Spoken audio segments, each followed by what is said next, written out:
Om Shanti. Spark audio सहज योग book series का टॉपिक है कर्म योगी पार्ट 1। अव्यक्तवाणी 30 जून 73। फॉलो फादर का यह अर्थ नहीं कि सिर्फ ईश्वरीय सेवाधारी बन गए, लेकिन फॉलो फादर अर्थात हर कदम पर व हर संकल्प में फॉलो फादर। क्या ऐसे फॉलो फादर हो जैसे बाप के ईश्वरीय संस्कार, दिव्य स्वभाव, दिव्य वृत्ति व दिव्य दृष्टि सदा है?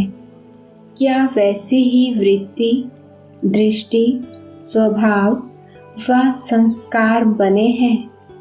ऐसे ईश्वरीय सीरत वाली सूरत बनी है जिस सूरत द्वारा बाप के गुणों और कर्तव्यों की रूपरेखा दिखाई दे। इसको कहा जाता है फॉलो फादर।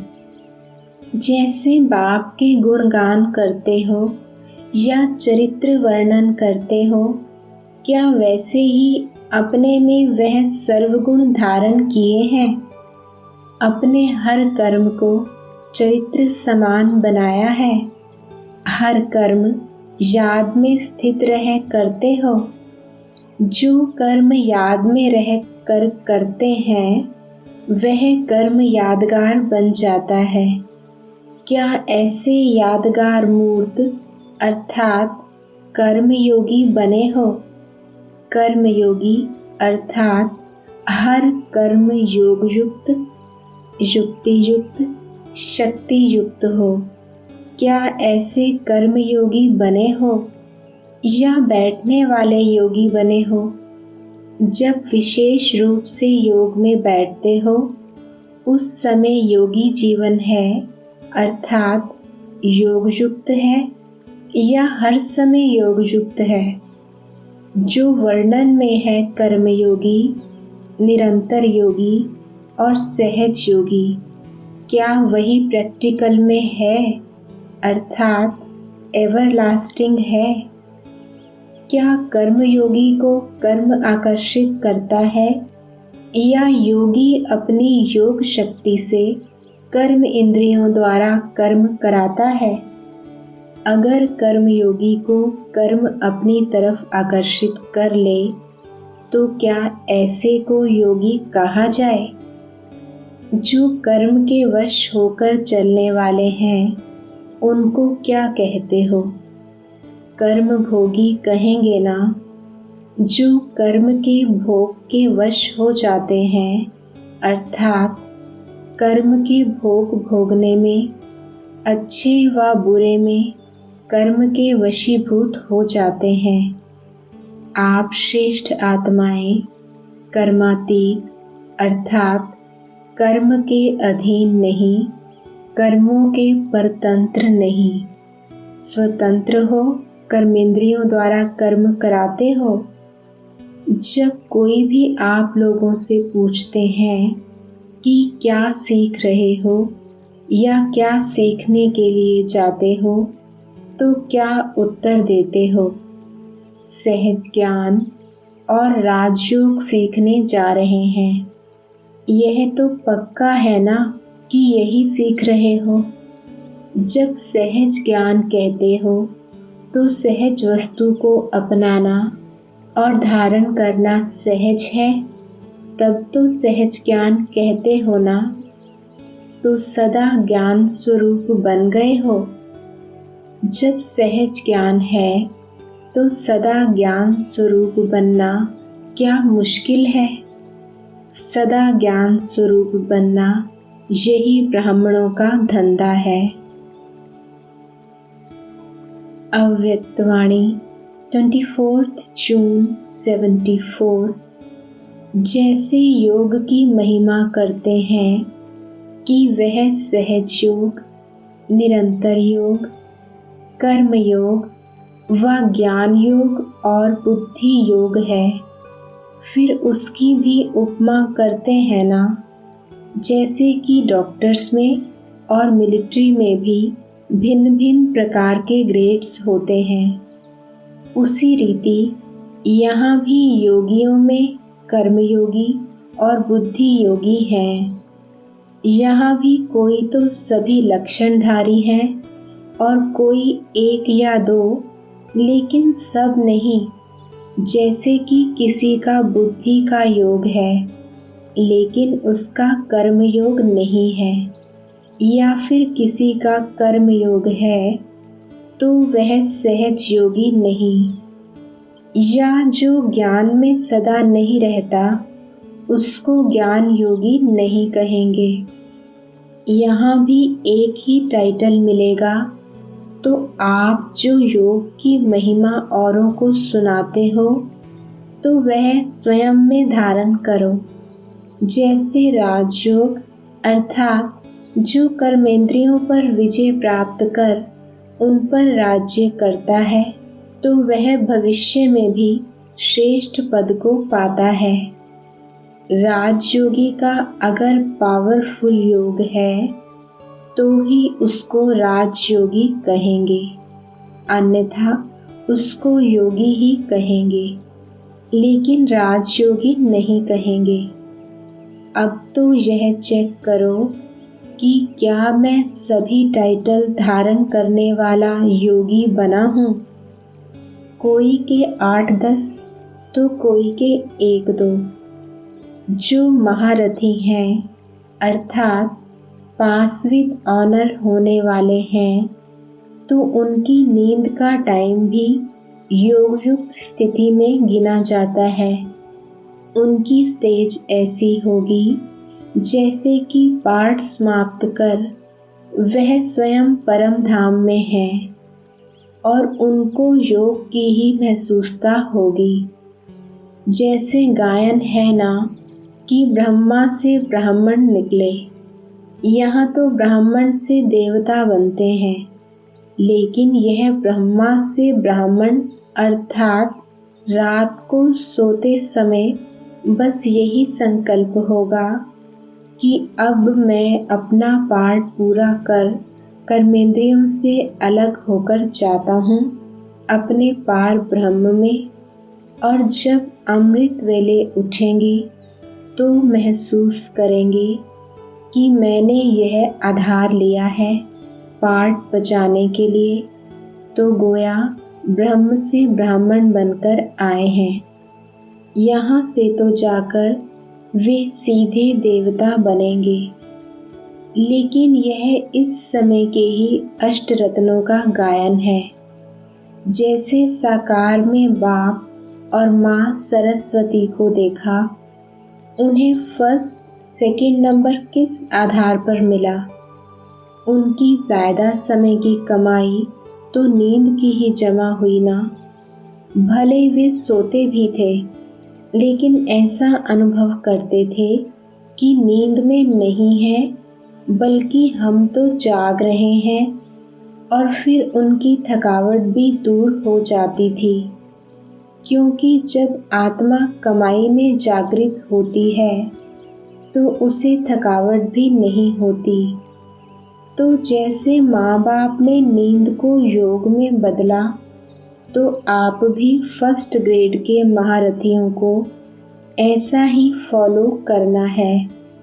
अब ऐसा अनुभव तो करते हो कि नींद कम हो जाती है, लेकिन ऐसी अवस्था बनानी है नींद को योग में बदलो और फॉलो फादर करो।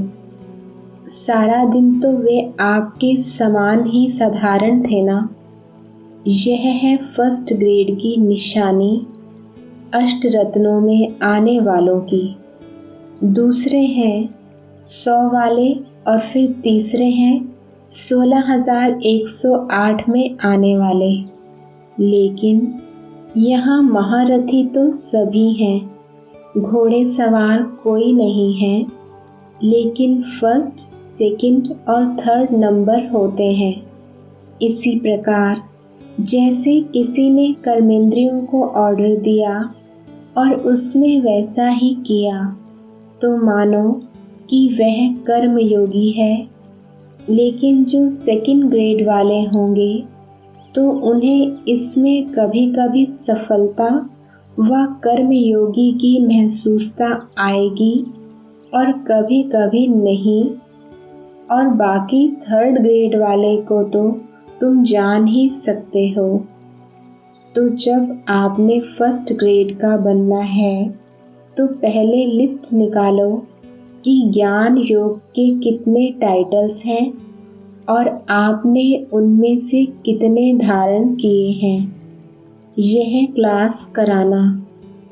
ब्रह्मा कुमार व ब्रह्मा कुमारी का टाइटल तो सबको मिल गया, पर इसमें ही खुश ना होना है, बल्कि सब टाइटल्स को पूरा पूरा धारण करना है। अव्यक्तवाणी 11 फरवरी 75। ड्रामा प्रमाण। जितना सहज योगी, श्रेष्ठ योगी और सफलता मूर्त बनने की सैल्वेशन प्राप्त है, उतना ही रिटर्न दिया है। वातावरण की भी सैल्वेशन है तो इसका रिटर्न वातावरण को पावरफुल बनाकर रखने में, सहयोगी बनने में रिटर्न दो। साथ साथ श्रेष्ठ संग है, यह भी सैल्वेशन है। तो जो भी आत्माएं अपना भाग्य प्राप्त करने के लिए आती हैं, उन्हों को भी अपने संग की श्रेष्ठता का अनुभव हो। यह है रिटर्न।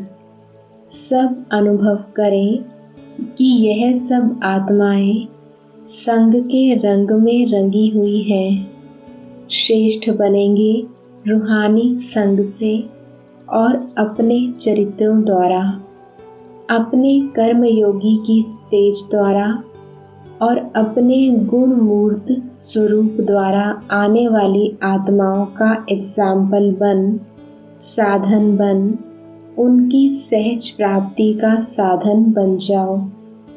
आपका प्रैक्टिकल साकार स्वरूप का सैंपल देख उनमें विशेष उमंग उत्साह रहे। सदैव हर बात में यही संकल्प रखना चाहिए कि हर कार्य में, हर प्रैक्टिकल सबूत के पहले हम सैंपल हैं। हर बात में हम सैंपल हैं। जब ऐसा लक्ष्य आगे रखेंगे तब ही पुरुषार्थ की गति को तीव्र कर सकेंगे। अव्यक्तवाणी 3 अगस्त 75। वर्तमान समय प्रमाण। संकल्प, वाणी और कर्म, ये तीनों ही युक्ति युक्त चाहिए, तब ही संपन्न व संपूर्ण बन सकेंगे। चारों तरफ का वातावरण योग युक्त और युक्ति युक्त हो। जैसे युद्ध के मैदान में जब योद्धे युद्ध के लिए दुश्मन के सामने खड़े हुए होते हैं तो उनका अपने ऊपर और अपने शस्त्रों के ऊपर अर्थात अपनी शक्तियों के ऊपर कितना अटेंशन रहता है। अभी तो समय समीप आता जा रहा है। यह मानो युद्ध के मैदान में सामने आने का समय है। ऐसे समय में चारों ओर सर्व शक्तियों का स्वयं में अटेंशन चाहिए। अगर ज़रा भी अटेंशन कम होगा तो जैसे जैसे समय प्रमाण चारों ओर टेंशन बढ़ता जाता है, ऐसे ही चारों ओर टेंशन के वातावरण का प्रभाव युद्ध में उपस्थित हुए रूहानी पांडव सेना में भी पड़ सकता है। दिन प्रतिदिन जैसे संपूर्णता का समय नज़दीक आता जाएगा तो दुनिया में टेंशन और भी बढ़ेगा, कम नहीं होगा। खींचातान के जीवन का चारों ओर अनुभव होगा। जैसे कि चारों ओर से खींचा हुआ होता है।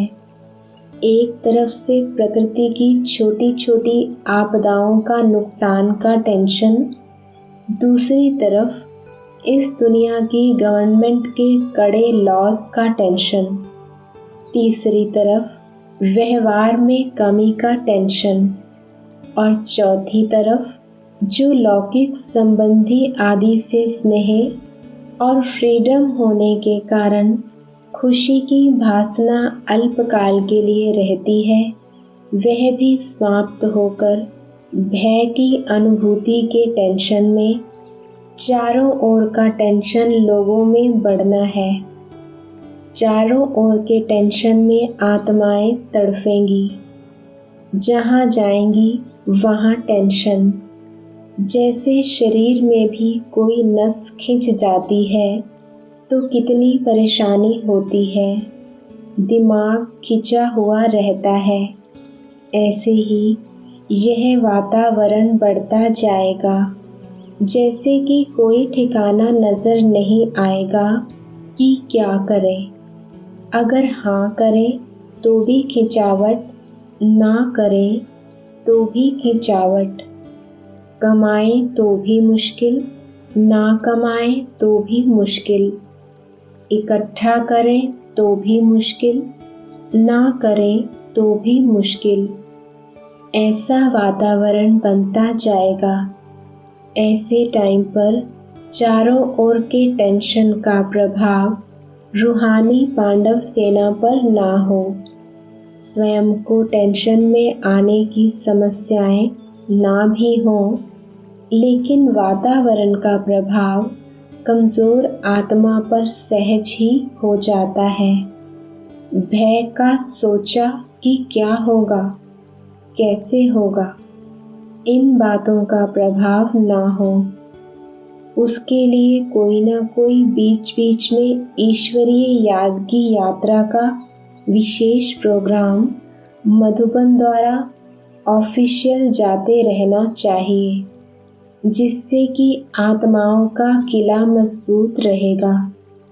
ब्राह्मण बच्चों की साधारण रीति से दिनचर्या बीते, वह आजकल के समय प्रमाण ना होना चाहिए, नहीं तो वह प्रभाव बढ़ जाएगा। इसलिए विशेष रीति से वातावरण को याद की यात्रा से पावरफुल बनाने में सब बच्चों का अटेंशन खिंचवाना चाहिए। अपने को उस दुनिया के वातावरण से कैसे बचा सकें, वह स्टेज क्या है। कर्मयोगी होते हुए भी योगीपन की स्टेज किसको कहा जाता है।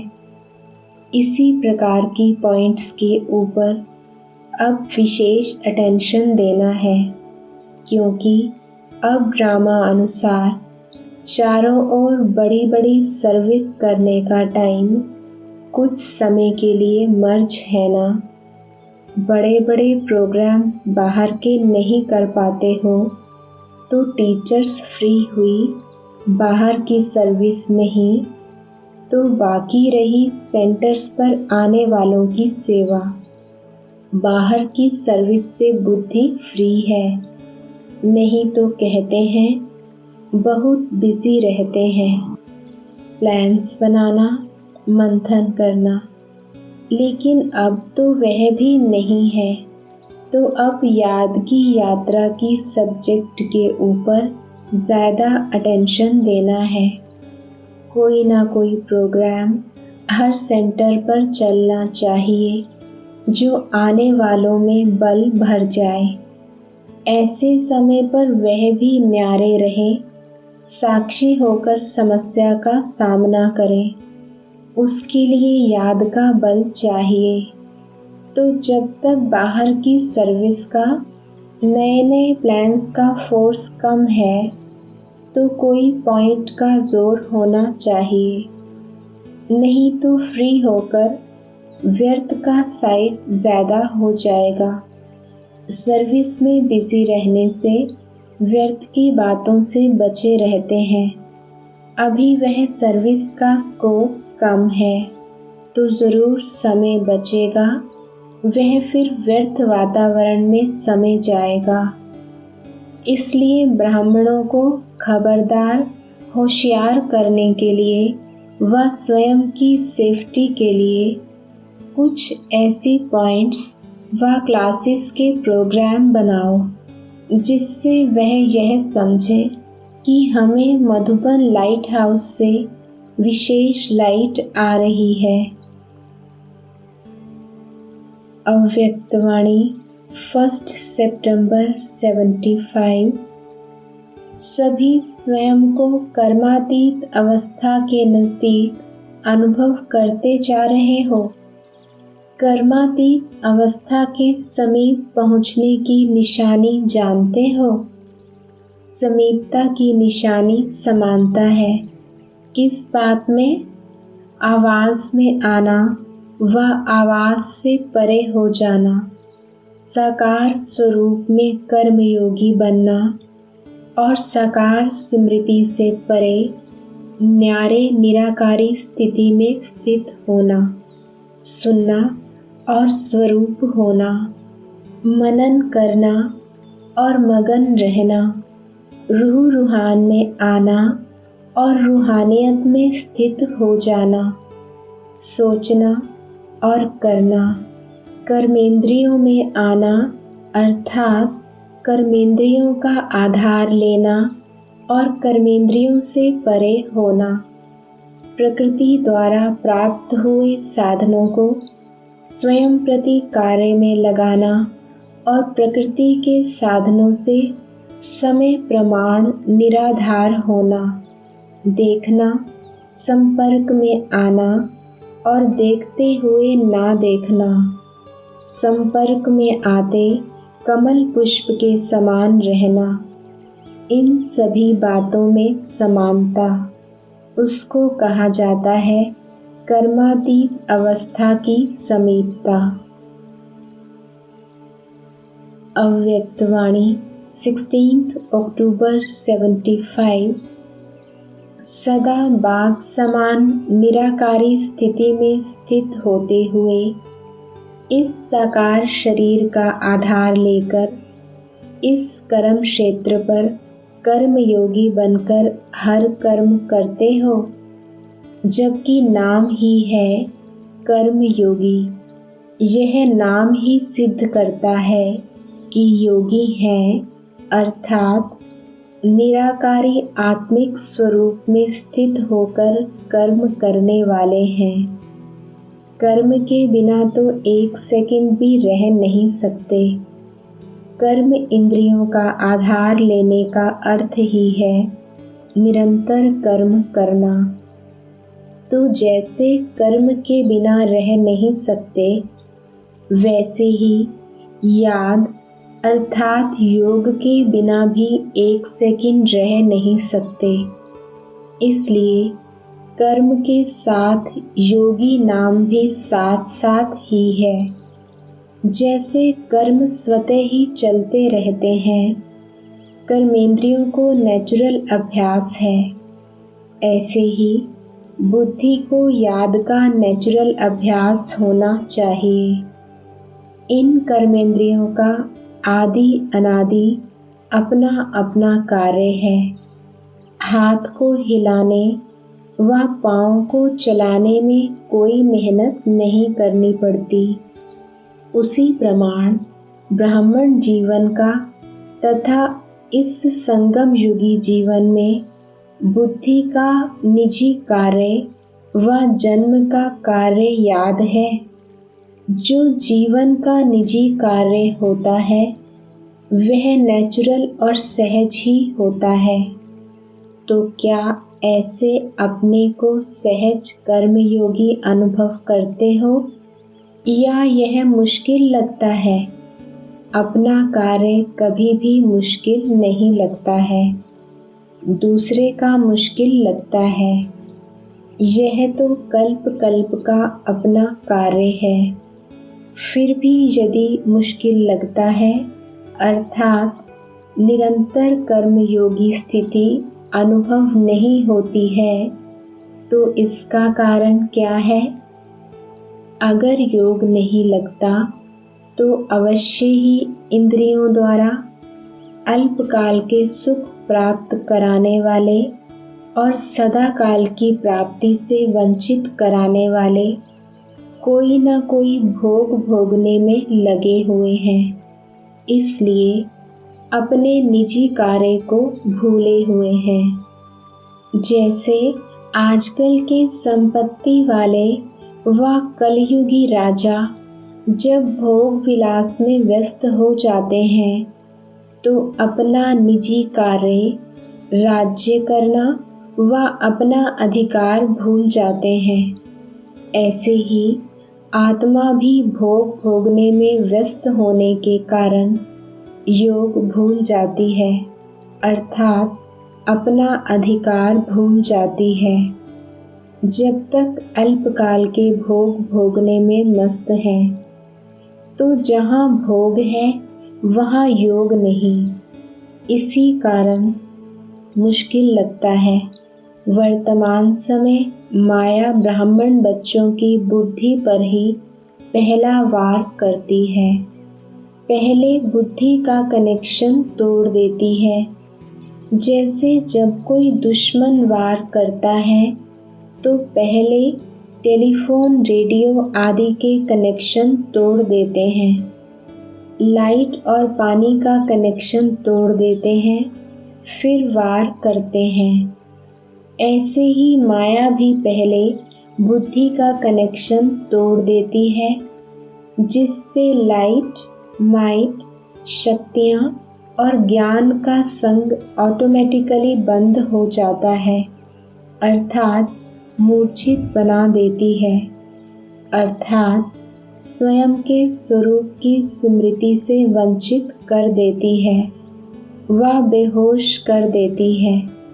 उसके लिए सदैव बुद्धि पर अटेंशन का पहरा चाहिए, तब ही निरंतर कर्मयोगी सहज बन पाएंगे। ऐसा अभ्यास करो जो जहाँ बुद्धि को लगाना चाहे वहाँ स्थित हो जाए। संकल्प किया और स्थित हुआ। यह रूहानी ड्रिल सदैव बुद्धि द्वारा करते रहो। अभी अभी परम धाम निवासी, अभी अभी सूक्ष्म अव्यक्त फरिश्ता बन जाए और अभी अभी साकार कर्मेंद्रियों का आधार लेकर कर्मयोगी बन जाए। इसको कहा जाता है संकल्प शक्ति को कंट्रोल करना। संकल्प को रचना कहेंगे और आप उसके रचयिता हो। जितना समय जो संकल्प चाहिए उतना ही समय वह चले।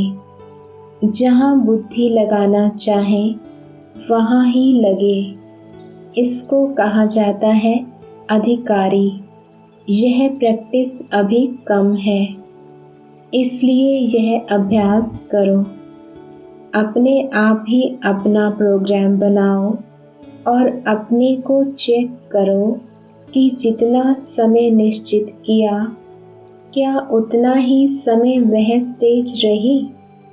हठ योगी अपनी किसी कर्मेंद्रिय को, कोई टांग को या बाह को एकाग्र करने के लिए कोई टाइम निश्चित करते हैं कि इतना समय एक टांग व एक हाथ नीचे करेंगे व ऊपर करेंगे, सिर नीचे करेंगे अथवा ऊपर करेंगे। लेकिन यह रॉन्ग कॉपी की है।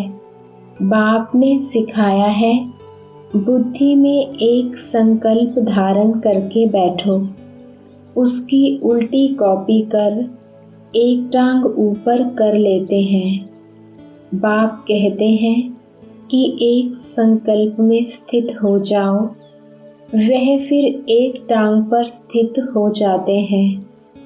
बाप कहते हैं कि सदा ज्ञान सूर्य के सम्मुख रहो, विमुख ना बनो। वह फिर स्थूल सूर्य की तरफ मुख कर बैठते हैं। तो उल्टी कॉपी कर ली ना। यथार्थ बुद्धि योग का अभ्यास अभी तुम सीख रहे हो।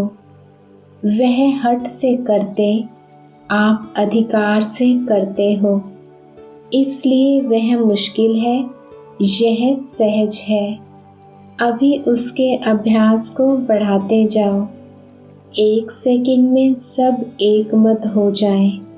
जब संगठन का एक संकल्प, एक स्मृति होगी और सबका एक स्वरूप होगा, तब इस संगठन की जय जयकार का नाम बाला होगा। अव्यक्तवाणी 27 जनवरी 76। ऐसी श्रेष्ठ स्टेज प्राप्त करने के लिए सदैव 2 बातें याद रखो। 1, स्वयं को अकाल मूर्त समझो। दूसरे, स्वयं को सदा त्रिकालदर्शी मूर्त समझो। निराकारी स्टेज में अकाल तख्तनशीन अकाल मूर्त हैं। साकार कर्मयोगी की स्टेज में त्रिकालदर्शी मूर्त त्रिमूर्ति बाप के तख्तनशीन। हर संकल्प को स्वरूप में लाने से पहले यह दोनों बातें चेक करो। निराकारी और साकारी दोनों स्वरूप में हैं।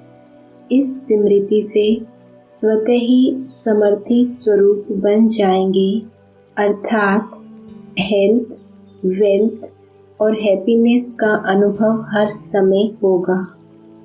चाहे शरीर का कर्म भोग सूली से कितना भी बड़े रूप में हो, लेकिन सदा अपने को साक्षी समझने से कर्म भोग के वश नहीं होंगे। हर कर्म भोग सूली से कांटे समान अनुभव होगा। भविष्य जन्म जन्मांतर कर्म भोग से मुक्त होने की खुशी इस कर्म भोग को चुकता करने के लिए औषधि का रूप बन जाती है। खुशी दवाई की खुराक बन जाती है। अव्यक्तवाणी 28 अप्रैल 77। दूर दूर से अपने जन्मभूमि पर आए हैं। ब्राह्मणों की जन्मभूमि मधुबन है ना?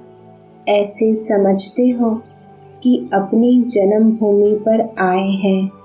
जन्मभूमि का बहुत महत्व रखते हैं और यह फिर अलौकिक जन्मभूमि है।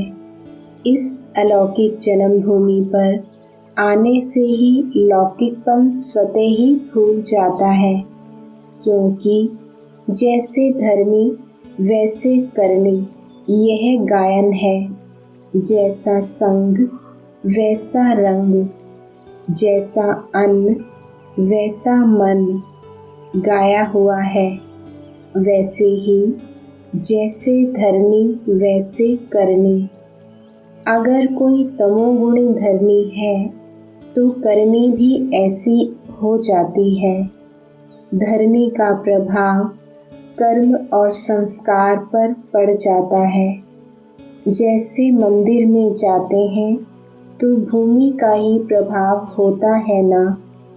अगर मंदिर की भूमि पर किसी को बुरा संकल्प आवे तो वह अपने को बहुत पापी समझेगा। वैसे अगर बुरा संकल्प आता तो बुरा समझते। तो यह है अलौकिक भूमि। लौकिकता स्मृति में भी नहीं आएगी। निरंतर कर्मयोगी हो जाएंगे। इसलिए बाप दादा सदैव कहते हैं कि कहाँ भी रहते हो, लेकिन अपने को सदा परम धाम निवासी व मधुबन निवासी समझो।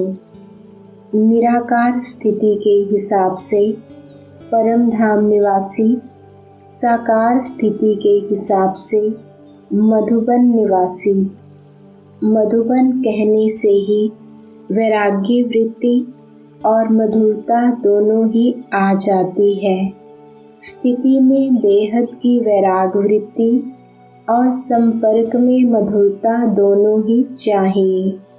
स्थान से स्थिति का कनेक्शन है। अव्यक्तवाणी 29 मई 77। व्यर्थ संकल्पों का दूसरा कारण है सारे दिन की दिनचर्या में मनसा वाचा कर्मणा जो बाप द्वारा मर्यादाओं संपन्न श्रीमत है उसका किसी न किसी रूप से उल्लंघन करते हो। आज्ञाकारी से अवज्ञाकारी बन जाते हो। मर्यादाओं की लकीर से मनसा द्वारा भी अगर बाहर निकलते तो व्यर्थ संकल्प रूपी रावण वार कर सकता है। तो यह भी चेकिंग करो। संकल्प द्वारा वाणी, कर्म, संबंध, संपर्क द्वारा ब्राह्मणों की नीति और रीति को उल्लंघन तो नहीं करते हैं। अवश्य कोई नीति व रीति मिस है, तब बुद्धि में व्यर्थ संकल्प मिक्स होते हैं। समझा दूसरा कारण। इसलिए चेकिंग अच्छी तरह होनी चाहिए, तब व्यर्थ संकल्पों की निवृत्ति हो सकती है। सारा दिन बाप द्वारा जो शुद्ध प्रवृत्ति मिली हुई है, बुद्धि की प्रवृत्ति है शुद्ध संकल्प करना। वाणी की प्रवृत्ति है जो बाप द्वारा सुना वह सुनाना। कर्म की प्रवृत्ति है कर्म योगी बन हर कर्म करना। कमल समान न्यारा और प्यारा बन रहना। हर कर्म द्वारा बाप के श्रेष्ठ कार्यों को प्रत्यक्ष करना तथा हर कर्म चरित्र रूप से करना। चतुराई नहीं लेकिन चरित्र, वह भी दिव्य चरित्र। संपर्क में प्रवृत्ति है निमित्त स्वयं संपर्क में आते सदा सर्व का जो बाप है उससे संपर्क कराना। तो ऐसी पवित्र प्रवृत्ति में बिजी रहने से व्यर्थ संकल्पों से निवृत्ति होगी। वह लोग कहते हैं प्रवृत्ति से निवृत्ति, बाप कहते हैं पवित्र प्रवृत्ति से ही निवृत्ति हो। गृहस्थी अलग है, उनको गृहस्थी नहीं कहेंगे। पवित्र प्रवृत्ति को ट्रस्टी कहेंगे, ना कि गृहस्थी। तो समझा निवृत्ति का आधार पवित्र प्रवृत्ति है। अव्यक्तवाणी 10 जून 77। अमृत वेले की स्मृति का स्वरूप, गॉडली स्टडी करने की स्मृति का स्मृति स्वरूप, कर्म करते हुए कर्म योगी रहने के स्मृति स्वरूप, ट्रस्टी बन अपने शरीर निर्वाह के व्यवहार के समय का स्मृति स्वरूप, अनेक विकारी आत्माओं के संपर्क में आने समय का स्मृति स्वरूप, वाइब्रेशंस वाली आत्माओं का वाइब्रेशन परिवर्तन करने के कार्य करने समय का स्मृति स्वरूप। सब डायरेक्शन मिले हुए हैं। याद है जैसे भविष्य में जैसा समय होगा वैसी ड्रेस चेंज करेंगे। हर समय के कार्य की ड्रेस और श्रृंगार अपना अपना होगा। तो यह अभ्यास यहाँ धारण करने से भविष्य में प्रारब्ध रूप में प्राप्त होंगे। वहाँ स्थूल ड्रेस चेंज करेंगे और यहाँ जैसा समय जैसे कार्य वैसा स्मृति स्वरूप हो। अभ्यास है वह भूल जाता है। इस समय के आपके अभ्यास का यादगार भक्ति मार्ग में भी जो विशेष नामी ग्रामी मंदिर है, वहाँ भी समय प्रमाण ड्रेस बदली करते हैं। हर दर्शन की ड्रेस अपनी अपनी बनी हुई होती है। तो यह यादगार भी किन आत्माओं का है? जो आत्माएं इस संगम युग पर जैसा समय वैसा स्वरूप बनने के अभ्यासी हैं। अव्यक्तवाणी 16 जून 77।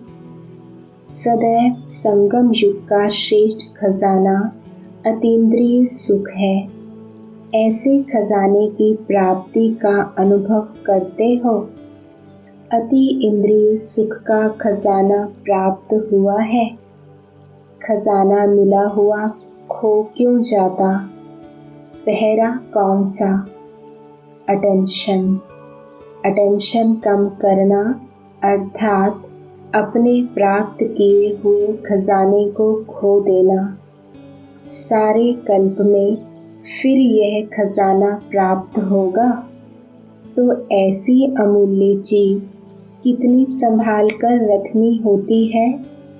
स्थूल में भी बढ़िया चीज़ संभाल कर रखते हैं।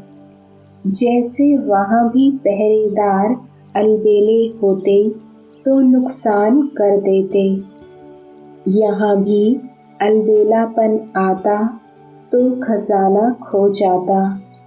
बार बार अटेंशन चाहिए। ऐसे नहीं अमृत वेले याद में बैठा, अटेंशन दिया, फिर चलते फिरते खो दिया। अमृत वेले अटेंशन देते और समझते सब कुछ कर लिया, लेकिन चलते फिरते भी अटेंशन देना है। अतीन्द्रिय सुख का अनुभव अभी नहीं किया तो कभी नहीं करेंगे। 5000 वर्ष के हिसाब से यह कितना श्रेष्ठ समय है। इतनी श्रेष्ठ प्राप्ति के लिए थोड़ा समय भी अटेंशन ना रखेंगे तो क्या करेंगे? कर्म और योग दोनों साथ चाहिए। योग माना ही याद का अटेंशन। जैसे कर्म नहीं छोड़ते वैसे याद भी नहीं छूटे। इसको कहा जाता है कर्म योगी। अव्यक्तवाणी 20 जून 77। सदा सहज योगी बनने का साधन सदा अपने को संकल्प द्वारा, वाणी द्वारा और हर कार्य द्वारा विश्व के सर्व आत्माओं के प्रति सेवाधारी समझ सेवा में ही सब कुछ लगाओ। जो भी ब्राह्मण जीवन के खजाने बाप द्वारा प्राप्त हुए हैं, उन सर्व खजानों को आत्माओं की सेवा प्रति लगाओ। जो बाप द्वारा शक्तियों का खजाना, गुणों का खजाना, ज्ञान का खजाना व श्रेष्ठ कमाई के समय का खजाना प्राप्त हुआ है, वह सेवा में लगाओ, अर्थात सहयोगी बनो। अपनी वृत्ति द्वारा वायुमंडल को श्रेष्ठ बनाने का सहयोग दो। स्मृति द्वारा सर्व को मास्टर समर्थ शक्तिवान स्वरूप की स्मृति दिलाओ। वाणी द्वारा आत्माओं को स्वदर्शन चक्रधारी मास्टर त्रिकालदर्शी बनने का सहयोगी, कर्म द्वारा सदा कमल पुष्प समान रहने का व कर्म योगी बनने का संदेश हर कर्म द्वारा दो। अव्यक्तवाणी 13 जनवरी 78। सदैव स्वयं को सर्वश्रेष्ठ महान आत्मा समझते हो।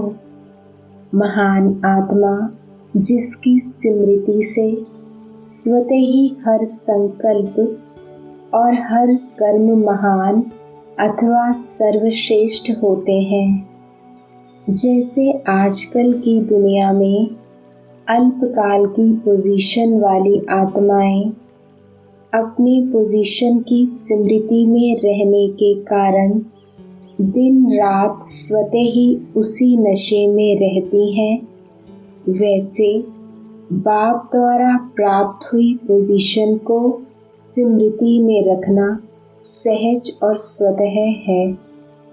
जैसी पोजीशन है वैसा ही कर्म, जैसा नाम वैसा ही श्रेष्ठ कर्म भी है। इसलिए वर्तमान समय सहज योगी के साथ कर्म योगी भी कहलाएंगे। कर्म योगी अर्थात हर कर्म द्वारा बाप से स्नेह और संबंध का हर आत्मा को साक्षात्कार होगा। जैसे हद की आत्माओं से स्नेह रखने वाली आत्मा का उनके चेहरे और झलक से दिखाई देता है कि कोई से स्नेह में लवलीन है, ऐसे अपने आप से पूछो कि हर कर्म बाप के साथ स्नेही आत्मा का अनुभव कराता है। इसको ही कहा जाता है कर्मयोगी। कर्मयोगी की या सहज राजयोगी की परिभाषा बड़ी गुह्य है। कर्मयोगी या सहज राजयोगी का हर संकल्प बाप के स्नेह के वाइब्रेशन फैलाने वाले होंगे। जैसे जड़ चित्र भी शांति के अल्पकाल के सुख के वाइब्रेशन अब तक भी आत्माओं को देने का कार्य कर रहे हैं, तो अवश्य चैतन्य रूप में संकल्प द्वारा, वाणी द्वारा, कर्म द्वारा विश्व में सदा सुख शांति बाप के स्नेह के वाइब्रेशन फैलाने का कर्तव्य किया है। तब जड़ चित्रों में भी शांति है। जब साइंस का यंत्र गर्मी का या सर्दी का वाइब्रेशन वायुमंडल बना सकते हैं, तो मास्टर सर्वशक्तिवान अपने साइलेंस अर्थात याद की शक्ति से अपनी लगन की स्थिति द्वारा जो वायुमंडल या वाइब्रेशन फैलाना चाहें वह सब बना सकते हैं। ऐसी प्रैक्टिस करो।